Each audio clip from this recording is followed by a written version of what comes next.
नमस्कार दोस्तों, कैसे हैं आप सभी। तो दोस्तों आशा करता हूं आप सभी बहुत अच्छे होंगे और आपकी तैयारी बहुत अच्छे तरीके से चल रही होगी। जैसे कि दोस्तों आज आपका टॉपिक है मैथ का और मैं मैथ में सिखाने वाला हूं आपको 10 क्वेश्चन और 10 क्वेश्चन आपको अलग अलग चैप्टर के और बहुत ही आसान तरीके से जो एग्जाम में पूछे जाते हैं। और मैं गारंटी के साथ कहता हूँ अगर आपने इन क्वेश्चनों को समझ लिया तो इस प्रकार के क्वेश्चन आप कभी भी गलत नहीं करके आओगे और आपका स्कोर अच्छे से अच्छा हर बार एग्जाम में जाएगा। तो कुछ नहीं करना है, इस क्लास में बने रहना है और गारंटी लेता हूँ कि इस क्लास को करने के बाद आपको खुद कॉन्फिडेंस आगा कि भाई ये क्वेश्चन हमें इतनी आसानी से भी हो जाते थे पर हमें पता नहीं था। बस कुछ नहीं करना, क्लास में बने रहो और क्लास में बने रहने के साथ साथ अगर क्लास पूरा देखने के बाद अगर वीडियो पसंद आए तो लाइक कर देना और चैनल फर्स्ट टाइम चैनल को सब्सक्राइब कर देना। चलेगा दोस्तों, क्वेश्चन नंबर 1 देखते हैं। क्वेश्चन नंबर 1 है आपका और किस चीज़ का है ये भाई आपका, जल्दी से बताओ। ये क्वेश्चन तो लिख रहे हैं आपका किस चीज़ का है, तो आप देखोगे तो ये क्वेश्चन आपका लाभ और हानि का।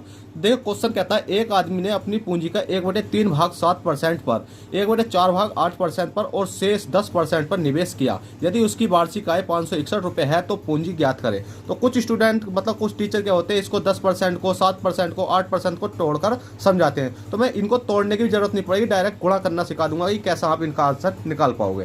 तो कुछ नहीं करना, आपको दे रखा कितना भी। सबसे पहले तो इसमें एक चीज़ देखनी होती है कि हमें 1/3 भाग दे रखा और 1/4 भाग दे रखा। क्या दे रखा? 1/3 भाग 1/4 भाग। तो बस इसे लिख लो 1/3 भाग और 1/4 भाग। अब इन दोनों संख्याओं का एलसीएम बताओ कितना होता है।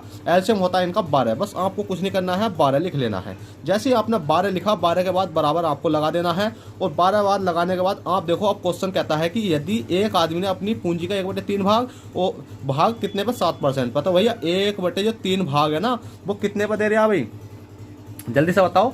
1/3 भाग तो है वो कितने पे, 7% पे। तो किसका निकालना पड़ेगा? 1/3 भाग निकालना पड़ेगा टोटल का। किसका? टोटल का जो हमने 12 माना है। तो 12 का निकालेंगे हम, करेंगे इसे काटेंगे 3 चौक 12। तो कितना आएगा भाई आपका? 4 आएगा। फिर उसी प्रकार से कहा गया है कि 1/3 भाग 7% पर, तो कितना है? 7% मतलब नीचे को आपको लगा देना है। बस अगला क्वेश्चन पढ़ते हैं 1/4 भाग 8% पर। अब भैया 12 का 1/4 निकालेंगे, 4 तिया 12 तो कितना आएगा? 3 आएगा। तो 3 का 3 लिख लिया और कितने पर दे रखा अभी? 1/4 भाग 8% पर। तो हम क्या कर देंगे भाई? मल्टीप्लाई 8 कर देंगे। बस आपको इतना करना था। अब आपको पता है 8% और शेष 10% पर। भाई 10% पर शेष निकालने के लिए आपको 10% यहाँ लिख लेना और शेष के टाइम आपको पता होनी चाहिए कितना। तो आप देखोगे 4 3 कितने होते हैं? 7 और 7 और 5 कितने हो जाते हैं? 12, क्योंकि टोटल हमें 12 बनाना, ये वाली संख्या टोटल बनानी है। तो 4 3 तो हो गए 7 हो गए, 7 और 5 कितने हो गए? 12। तो हम कहाँ किसकी मल्टीप्लाई करेंगे भाई? यहाँ 5 की मल्टीप्लाई करेंगे। बस कुछ नहीं करना है। 10 पंजे कितने हो जाते हैं भाई? आपके 50 हो जाते हैं। 8 से कितने हो जाते हैं आपके? 24 हो जाते हैं। 7 चौक कितने हो जाते हैं आपके? 28 हो जाते हैं। अब इन तीनों संख्याओं को, अब ये कौन सी आ चुकी हैं? 28 24 50। आपकी इन तीनों संख्याओं को जैसे ही आप जोड़ते हो तो कितना बैठता है? ये कितना बैठता है? जल्दी से बताओ यार कितना बैठता है। तो ये आपका बैठता है कितना? 102। कितना बैठता है भाई आपका? 102 बैठता। अब 102 को ऊपर वाली संख्या से डिवाइड कर देना है। जैसे ही आपने 12 से डिवाइड करोगे तो कितनी बार चला जाएगा? ये कितनी बार चला गया भाई आपका?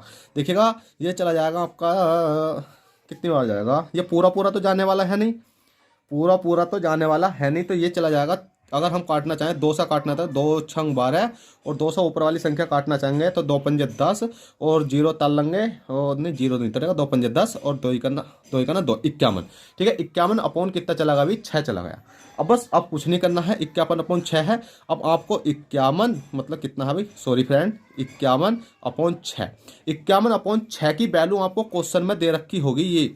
ठीक है, 51/6 की वैल्यू आपको क्वेश्चन में दे रखी होगी। कितनी है भाई? उसकी वार्षिक आय 561 रुपये। हमारे अकॉर्डिंग तो कितनी आई भाई? 561 आई है, मतलब 51/6 आई है, पर क्वेश्चन कह रिया है कि 561 रुपये है। तो कुछ नहीं करना, 561 लिख लेना है। अब एक का मान आपको निकाल लेना।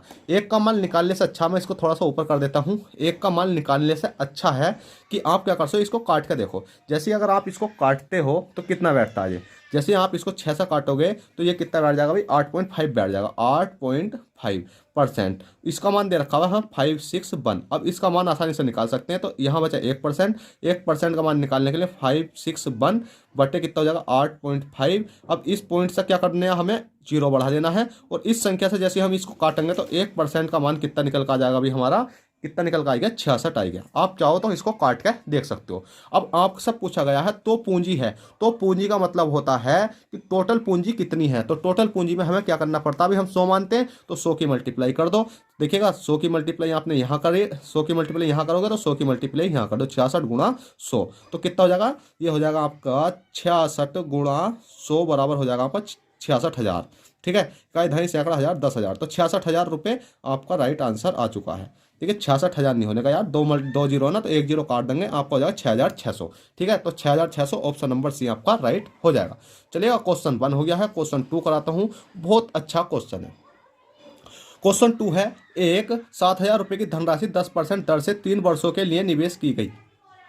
ठीक है, कि एक 7,000 रुपये की धनराशि 10% दर से 3 वर्षों के लिए निवेश की गई, तो बताइए 3 वर्षों का सीआई क्या होगा, 3 वर्षों का सीआई मैंने ऐसा ही क्या होगा, 3 साल में मिलने वाला ब्याज क्या होगा, 3 वर्षों में धनराशि कितनी हो जाएगी। अब इस क्वेश्चन को करने का मतलब यह है कि आपके पास इतना सा क्वेश्चन देगा कि एक 7,000 रुपये की धनराशि 10% की दर से 3 वर्षों के लिए निवेश की गई, तो बताइए 3 वर्षों का सीआई क्या होगा। एक क्वेश्चन आपका ये बना, इतने के बाद फिर दूसरा क्वेश्चन बनेगा 3 वर्षों का सीआई माइनस के ऐसा ही क्या होगा। आपसे दूसरा क्वेश्चन ये भी पूछ सकता है, तीसरा क्वेश्चन पूछ सकता है 3 सालों में मिलने वाला ब्याज क्या होगा। ठीक है, 3 बार ये वाला भी पूछ सकता, फिर चौथा क्वेश्चन भी पूछ सकता है 3 वर्षों में धनराशि कितनी होगी। मैं मानता हूँ अगर आपको चक्रवर्ती ब्याज का कोई क्वेश्चन आएगा तो इस क्वेश्चन से अलावा तो कोई क्वेश्चन आने वाला है नहीं। कहने का मतलब ये है, या तो आपसे ये पूछेगा या ये पूछेगा या ये पूछेगा या ये पूछेगा, और यहाँ संख्या ही बस चेंज कर सकता है।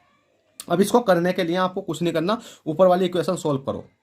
आपने देखा कि 7,000 रुपये की धनराशि 10%, तो आपको कुछ नहीं करना, 10% दे रखा। अब ये बताइए ये 7,000 क्या है हमारा, 7,000 क्या है, प्रिंसिपल होता है। 7,000 पी है हमारा, 7,000 क्या भाई, पी बराबर कितना हो गया आपका 7,000, प्रिंसिपल वाला मूलधन होता है हमारा। ठीक है, जो हमारे पास पैसा है। अब 10% की बात करते हैं हम, तो 10% को कुछ नहीं करना, 10% की फ्रैक्शन वैल्यू कितनी होती है, 1/10 होती है। अब बस 1/10 का आपको 7% पे निकाल देना है। कितना निकालोगे भाई, देखिएगा 7,000 का 1/10 करेंगे तो कितना आएगा, 0 से 0 करिएगा, कितना आएगा 700 आएगा। आपको पता है कितने वर्ष दे रखे हैं, 3 वर्ष दे रखे हैं, तो 3 बार लिख देंगे 7,000 को। देखिएगा 3 बार में, अब इसको मैं ऊपर कर देता हूँ यहाँ पर। ठीक है, इसको क्या लिख देंगे, 3 बार लिख देंगे। कैसे लिखेंगे, पहले ईयर का, दूसरे ईयर का और तीसरे ईयर का, क्योंकि 3 साल का हमें ब्याज की बात करी गई है क्वेश्चन में, कहाँ 3 वर्ष की बात करी गई है। तो पहले ईयर का कितना हो गया अभी आपका 700 रुपये हो गया, दूसरे का भी आपका कितना हो गया 700 हो गया, तीसरे का भी कितना हो गया 700 हो गया। अब आपको पता है कि ब्याज तो होता है, ब्याज के ऊपर ब्याज चलती है, तो इसका भी 700 का भी हम क्या करेंगे भाई, जब तक हमारा बिल्कुल एंड नहीं पहुंचेगा, जब तक हमारा बिल्कुल एंड तक नहीं पहुंचेगा, तो हम इसका भी क्या करेंगे 1/10 करेंगे। तो इसका भी 1/10 जैसे ही हमने करा, कितने का भी 700 का, तो 700 करेंगे तो 0 से 0 कितना बचा आपका 70 बचा, तो 70 बचा, फिर 70 बचा, और 70 एक बार यहाँ तार देते हैं। अब हमें 70 का भी क्या करना है भाई, 70 का भी 1/10 निकालना है। तो हमने देखा कि 70 इधर लिख लेता हूँ, 70 का भी 1/10 निकालेंगे तो 0 से 0 कितना बचा भाई आपका 7 बचा, तो आपका कितना आ जाएगा 7 आ जाएगा।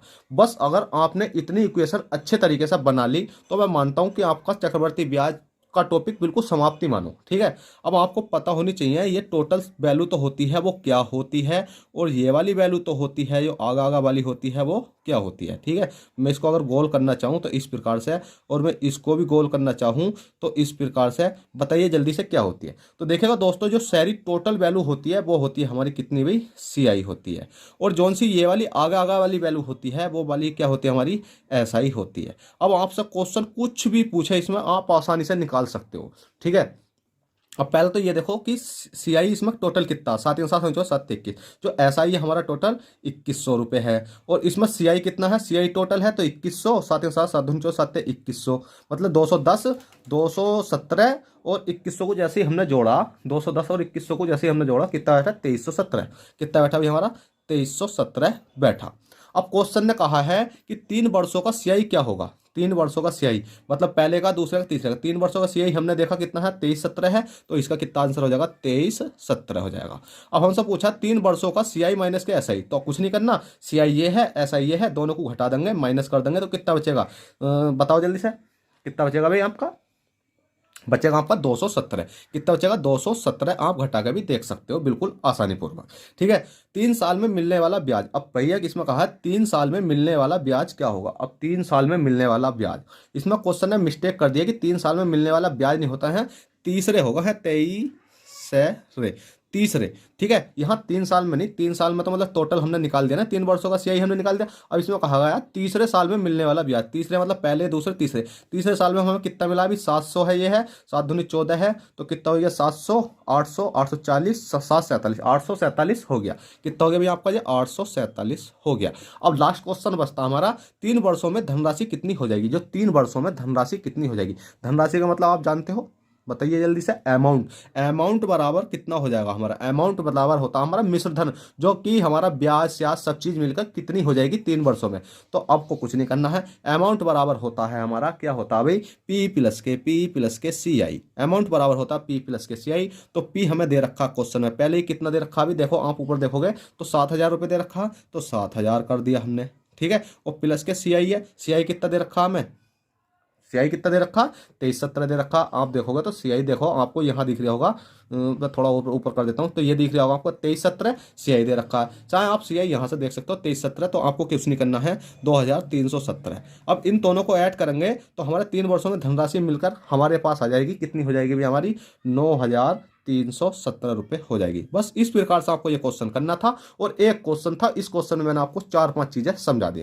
क्वेश्चन 2 हो गया, क्वेश्चन 3 देखते हैं, क्वेश्चन 3 क्या कहता है और हमें किस प्रकार से सोल्व करना है। तो देखिएगा दोस्तों, क्वेश्चन नंबर 3 है। क्वेश्चन नंबर 3 कहता है किसी स्कूल में लड़के और लड़कियों की संख्या का अनुपात 4:1 है। यदि लड़कों में 20% तथा लड़कियों में 30% को छात्रवृत्ति मिलती है तो छात्रवृत्ति न लेने वाले बच्चों का प्रतिशत ज्ञात करो। बस कुछ नहीं करना है, जैसा आपने पहला क्वेश्चन करा था ना, उसके आधार पर इस क्वेश्चन को भी हम सोल्व कर देंगे। तो कुछ नहीं करना है, इसमें देखो भाई क्या क्या दे रखा है। इसमें दे रखा किसी स्कूल में लड़के और लड़कियों की संख्या का अनुपात 4:1 है। अब हमने देखा भाई क्या है, भाई लड़के हैं और क्या है इसमें, ये लड़कियां हैं, लड़कियां, ठीक है। लड़के और लड़कियों की संख्या का अनुपात कितना है भाई 4 कितना है भाई 1 है। तो आप क्या कर सकते हो, यहाँ टोटल मान सकते हो, TOTAL टोटल, टोटल कितना हो गया भाई 5 हो गया। बस कुछ नहीं कहना, यदि लड़कों में 20%, लड़कों में 20% है, बस 20 की मल्टीप्लाई कर दो, और लड़कियों में 30%, तो 30 की मल्टीप्लाई कर दो। बस कुछ ना करना, 4 दूनी कितना हो गया भाई आपका 8 हो गया, मतलब 80, और 30 का कितना हो गया आपका 30 हो गया। बराबर में अब इन संख्या को जोड़ लो, 8 3 कितने होते हैं 8 9 10 11, कितने हो गए आपके 11 हो गए 110। 110 जैसे ही आपका ये होया तो बस कुछ नहीं करना, जो ऊपर वाली संख्या है इससे डिवाइड दे देते हैं, 5 से डिवाइड दे देंगे। अब हमने क्या काम करा, 5 से डिवाइड करा, तो 5 दूनी 10, 5 दूनी 10 मतलब कितनी बार गया 22 बार। अब ये 22% हमारा निकल कर आ चुका है, और यही आपका राइट आंसर है। कौन सा अभी 22% आपका राइट आंसर है। आपको ऑप्शन में भी पहले ही मिलेगा 22 रखा हुआ, पर आपने क्या काम करा, क्वेश्चन पूरा नहीं पढ़ा। ये आंसर आपका गलत है भाई, बिल्कुल गलत है। क्यों गलत है, क्योंकि आपने क्या काम करा, क्वेश्चन पढ़ा नहीं और डायरेक्ट देखा 22 भी है ऑप्शन में, निकाल लिया भाई, आंसर आ गया और 1 नंबर पक्का। ये नहीं पता, घर आए और देखा हमने क्वेश्चन ढंग से पढ़ा कि न लेने वाले छात्र हमसे पूछे गए। ये तो क्या है भाई, जो लेते हैं हमसे पूछा गया, तो छात्रवृत्ति न लेने वाले छात्र, तो न लेने वाले छात्र के लिए आपको कुछ नहीं करना, 100 है। अब 100 में से आपको माइनस के 22% घटा देना है। 100 में से 22 घटाओगे कितना बचेगा आपका 78% बचेगा, और 78% अब आपका राइट आंसर आएगा, ठीक है। तो आपको क्वेश्चन सोच समझ के करना होगा। क्वेश्चन नंबर 3 हो गया। क्वेश्चन 4 देखते हैं। अब क्वेश्चन नंबर 4 है आपका भिन्न का, जिसको हम बोलते हैं कि आरोही क्रम में बताइए या अवरोही क्रम में बताइए, या इसका तीसरा बताइए, तीसरा कौन सा होगा, या चौथा बताइए, या इसमें सबसे बड़ी संख्या या सबसे छोटी संख्या। तो मैं इसी क्वेश्चन में आपको सब डाउट क्लियर करवा दूंगा कि किस प्रकार से आप फ्रैक्शन को निकाल सकते हैं। तो क्वेश्चन कहता है निम्न भिन्नों को 5/8, 12/18 और 8/14, 9/12, 7/9 को उनके मानों के आरोही क्रम में व्यवस्थित किया जाता है। भाई आरोही क्रम मतलब छोटे से बड़े की ओर व्यवस्थित किया जाता है, तो कौन सा चौथा होगा। बस क्वेश्चन ने कहा कौन सा चौथा होगा। तो पहले तो इसको हम सोल्व कर लेते हैं। 5 बटे कितना हो गया भाई आपका 8 हो गया, 12 बटे कितना हो गया आपका 18 हो गया, 8 बटे कितना हो गया आपका 14 हो गया, और 9 बटे कितना हो गया आपका 12 हो गया, और आपका 7 बटे कितना हो गया 9 हो गया। जैसे ही आपने इतना करा उसके बाद में बस आपको कुछ नहीं करना, इनका अंतर निकाल दो जल्दी से। जैसे ही आप इनका अंतर निकालोगे, बस अंतर निकाल दिया तो आपका आंसर आ गया। अंतर निकाला तो आप देखो 5 6 7 8 कितने का अंतर आया अभी 3 का, यहाँ 3 का आया, और यहाँ 12 है, 13 14 15 16 17 18 कितने का आ गया अभी 6 का आ गया, 8 9 10 11 14 कितने का आ गया अभी यहाँ भाई 6 का आ गया, ठीक है। और हमने देखा 9 10 11 12 कितने का आ गया अभी 3 का आ गया, 7 8 9 कितने का आ गया 2 का आ गया। अब जो जो आपने अंतर निकाला 3 6 6 3 2, अब इन सबका एलसीएम ले लो।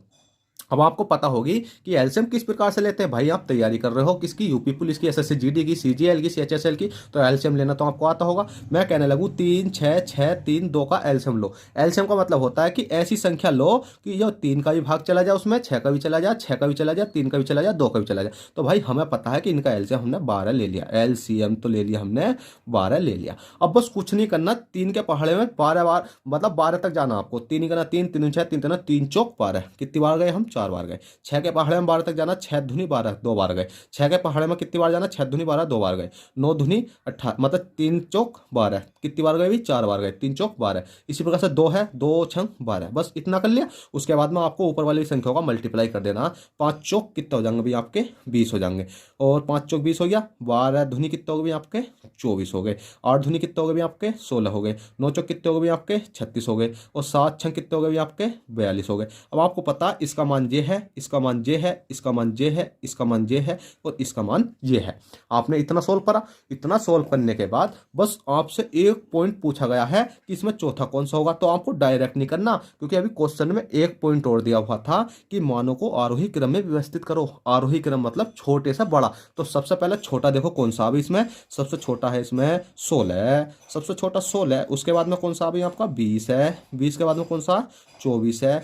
24 के बाद में कौन सा आपका 36 है। और 36 के बाद क्या आपका 42 है। अब आपसे पूछा गया है, अगर आपसे पूछा जाएगा सबसे छोटा बताइए तो आप कर दोगे इस वाले को। आपसे पूछा जाएगा बड़ा बताइए, आप बता दोगे इसे। पर क्वेश्चन में पूछा गया है कि आरोही क्रम में छोटा, मतलब छोटे से बड़े की ओर चलते हुए चौथा पूछा गया हमसे, चौथा। तो पहला, दूसरा, तीसरा, चौथा। चौथा कौन सा अभी 36 है। अब 36 कहाँ पर है हमारा, यहाँ पर है। और 36 का मान कितना दे रखा, 9/12 है। तो 9/12 कहाँ पर है, 9/12। तो ऑप्शन नंबर बी आपका राइट हो जाएगा। बस इतना सिंपल क्वेश्चन था, आपने कर दिया होगा।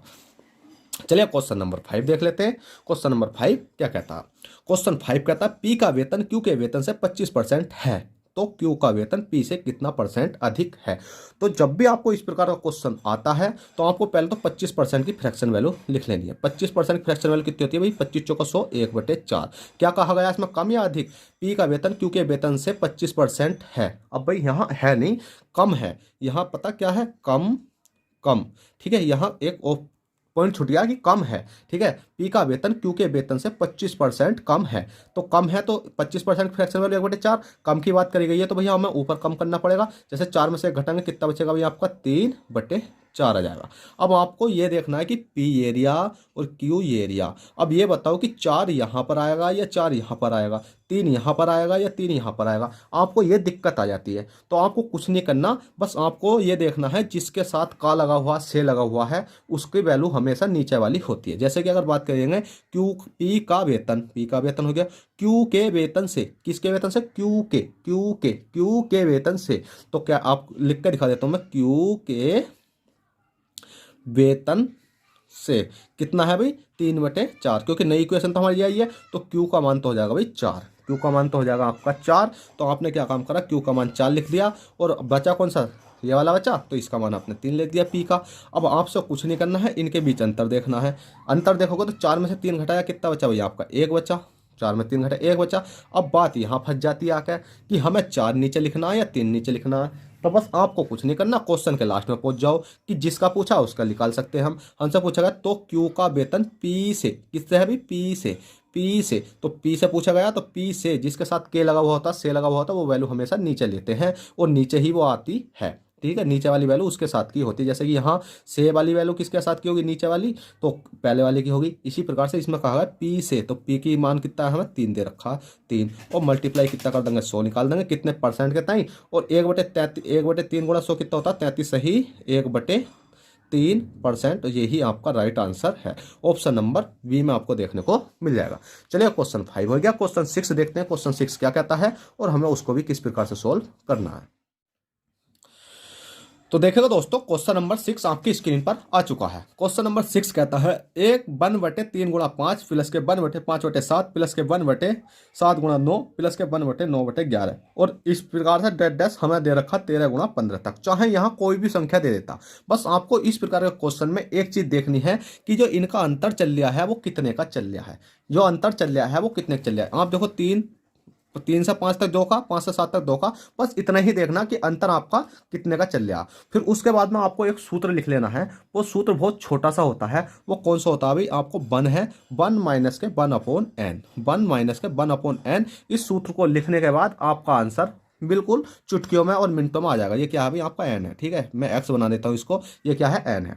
चुटकियों में आ जाएगा। कैसा आ जाएगा? आपने देखो 1 है तो 1 का 1 लिख लेना आपको। ठीक है, 1 है तो भाई 1 का 1 आपने लिख लिया। उसके बाद में आप देखो सबसे शुरू में कौन सी संख्या लिखनी है। 1 के नीचे 3 लिख रही है, यहाँ 3 लिख रही है तो आप 3 लिख देंगे। 4 लिखी होती तो 4 लिख देते, 5 लिखी हुई होती तो 5 लिख लेते। बस आपको 5 लिख देना।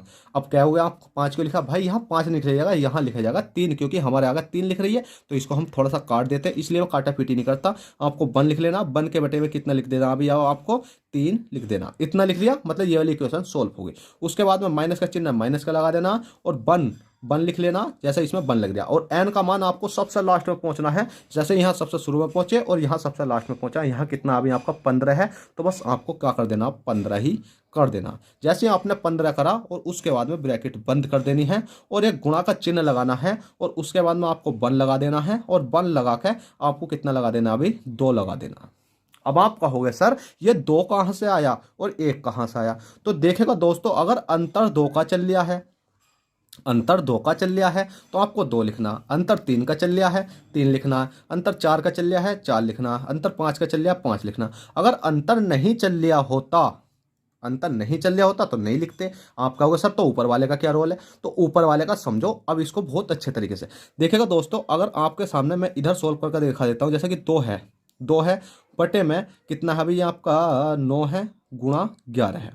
अब मैं इसकी बात करूं तो मैंने बताया था यहाँ 1 का तो मैंने 1 लिख लिया। यहाँ मेरा 2 है तो 2 है, 2 बटे में 9 और 11 का अंतर देखेंगे कितना गया? 2, तो 2 से 2 कट जाएगा तो इसका तो कोई मान रिया नहीं है। ठीक है, 1 का मान गुणा करेंगे तो 1 ही आएगा।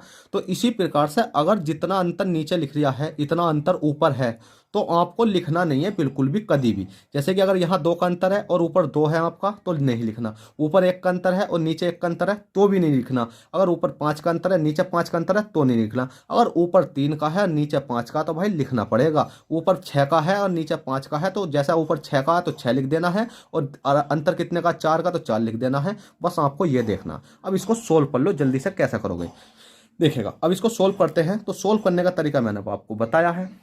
कैसा बताया भाई? एलसीएम ले लो। कितना लोगे एलसीएम? जल्दी से बताओ। एलसीएम ले लो, कितना हो गया? चलो 15 तिया 45 डायरेक्ट करो। 15 तिया कितने हो जाते हैं भाई आपके? 45 हो जाते हैं। 15 तिया 45, 3 में मल्टीप्लाई क्या करें कि वो 45 बन जाए तो 15 की मल्टीप्लाई हो जाएगी। यहाँ माइनस के 15 तिया 45 कितने की हो जाएगी भाई? यहाँ 3 की हो जाएगी, 3 की हो गई। ठीक है, अभी हमारी इक्वेशन इसे हमें छोड़ रखा, इसी सोल्व करते हैं। खाली 15 में से 3 घटाएंगे कितने बचे होंगे आपके? 15 में से 3 घटाएंगे आपके बचेंगे 12। 12 बटे कितना हो गया? 45। अब बची कौन सी? 1/2, तो 1/2 और सोल्व कर देंगे। अब इससे काट ले 2 छंग कितने हो गया? 12। 6 बटे कितनी होगी भी आपकी? 45 हो गई। 6/45 हो चुकी है। अब ये किसी से कट रही है जी? कट रही है किससे? 3 से कट रही है। 3 से काट सकते हैं इसे। 3 से काट के देखते हैं। 3 दूनी 6, तो 3 ही करना 3, 3 पंजे 3 से कट जाएगी। 3 ही करना 3, 3 दूनी 6 और 3 से काटेंगे 3 ही करना 3, 3 पंजे 15। ठीक है, कितना आ गया? 2/15 आपका राइट आंसर आ चुका है। 2/15। बस इस क्वेश्चन को इस प्रकार से आपको करना था। क्वेश्चन 6 हो गया। क्वेश्चन 7 दिखाता हूँ आपको। क्वेश्चन 7 किस प्रकार से करना है देखिएगा दोस्तों। क्वेश्चन जैसे ही आपके पास ये वाला आता है तो आपको घबराने की जरूरत नहीं है। बस आंखें मीचनी है और इस क्वेश्चन का आंसर आपको लगा देना है। आप कहोगे सर आंखें मीच का तो कोई क्वेश्चन का आंसर लगाया नहीं जाता, आंखें खोल के लगाया जाता। सही बात है, पर इसकी जो ट्रिक है बहुत ऐसी सिंपल है कि आपको कुछ नहीं करना। आपको क्या करना है, जब भी आपको इस प्रकार की सीरीज दिखाई दे रही होती है कि यहाँ 9 है, यहाँ 9 है, या यहाँ कई 9 होंगे और यहाँ पर 4 9 होंगे, यहाँ पर 3 होंगे, यहाँ पर 5 होंगे, यहाँ पर 7 होंगे, यहाँ पर 8 होंगे, मतलब चाहे इधर बड़े हों या इधर बड़े हों, तो बस आपको कुछ नहीं करना है। क्यों भाई?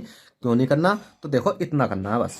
कितना करना है कि आपको जोन से ये वाले 9 दिखाई दे रहे हैं, ये वाले 9, ठीक है, ये वाले जो 9 दिखाई दे रहे हैं, मतलब जो सबसे पहले तो लास्ट वाले कौन से भाई? सबसे लास्ट वाले। देखिए मैं इसको अलग लिख लेता हूँ। 99, 999, 998 बटे में 999 और गुणा में कितना होगा? 999।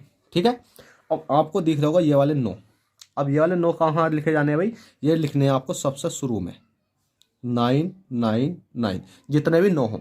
और ये वाले 9 कहाँ लिखे जाने, इन 9 को लिखना आपको इसके पीछे। अब 9 को पीछे लिखना है नहीं भाई, 9 का हमें 0 बना देना, चाहे कितने भी 9 हो, है 3 है 4 है 5 है, तो इनका सबका 0, 1 2 3, 3 है तो 3 का 0 बना दिया। उसके बाद में अब क्या करना है भाई, अब भी तो कुछ करना। हाँ भाई करना है, इन दोनों का अंतर देखो कितना है। अंतर देखो 99 98, तो 1 का अंतर है, तो बस आपको यहाँ पर क्या कर देना, जितने का अंतर होता है वो माइनस कर देना है। अब इसको माइनस करोगे तो आपका कितना आ जाएगा भाई, 998,999। ये आपका राइट आंसर आ जाएगा, option number 99899, option number B. बस आपको इतना ही देखना है कि दोनों संख्या है, अंतर देखा, चाहे यहाँ 5 का अंतर हो 6 का हो, अगर संख्या इस प्रकार से दे रखी है आपको, तो बस यहाँ 3 है या 5 है 8 है 10 है, तो इस वाले संख्या का तो हमें संख्या लिखने लिए, और आगे वाली संख्या का हमें 0 बता देना है, चाहे कितने भी हो, और उसके बाद में जो अंतर है उसे घटा देना, आपका राइट आंसर आ जाएगा। चलिएगा क्वेश्चन नंबर 8 देखते हैं, जो कि आपका सतत भिन्न का है, और ये क्वेश्चन इसको बोलते हैं हम लंगड़ा भिन्न। अब लंगड़ा भिन्न का क्वेश्चन सोल्व करते हैं, तो सोल्व करने के लिए सबसे नीचे से ऊपर की ओर चलते हैं। पहला करनी है हमें ये वाली इक्वेशन सोल्व, 3 करना 3, 3 अरे कितने हो गया 4 हो गया। जैसे ही 4 हुआ तो आपने क्या काम करा, 4 यहाँ पर लिख दिया, 4 यहाँ पर लिख दिया। 3 करना 3 दूनी 6, नहीं 4 नहीं होगा भाई, 2 है ना, 2 3 6 अरे कितने हो गए 7, 7 आएगा आपका है, ठीक है 7 आएगा। 7 लिख दिया, जैसे ही आपने 7 लिखा तो इस इक्वेशन को काट दी, बचा कितना 2, इसको भी काटो ऊपर ले जाओ, ठीक है। अब आपके पास क्या बचा, 7 बचा। 7 की मल्टीप्लाई 2 में करो, 7 दूनी 14, और 2 करना 2, 14 15 16 कितना हो गया 16 हो गया। बस आपको कुछ नहीं करना, 16 लिख देना है और इस वाली संख्या को काट देना है। अब बचा कितना 7, 7 को आप ऊपर ले जाओ, ठीक है। अब आपके पास जो इक्वेशन बची है 1 प्लस के 7, क्योंकि 7 करना 7 और बच्चे कितने 16, 16 करना 16 और 17 को जोड़ेंगे, 16 करना 16, 17 18 19 20 21 22 23 कितना हो गया अभी आपका 23 हो गया। 23 बटे कितना हो गया आपका 16 हो गया, और 23 बटे 16 आपका right answer option number B में। देखिएगा दोस्तों, जो क्वेश्चन मैंने आपको कराए हैं ये सब क्वेश्चन मैंने क्या इनकी बेसिक वीडियो बना रखी है, आपने वो नहीं देखी तो आप उन्हें जाकर देख सकते हो। तो चलेगा दोस्तों, आशा करता हूँ आई होप ये क्लास आपको अच्छे तरीके से समझ में आई हो तो प्लीज़ वीडियो को लाइक और चैनल फर्स्ट टाइम चैनल को सब्सक्राइब करके जरूर जाना। चलते हैं, फिर मिलते हैं आपसे नेक्स्ट क्लास में, जब तक के लिए bye take care, all the best, जय हिंद जय भारत।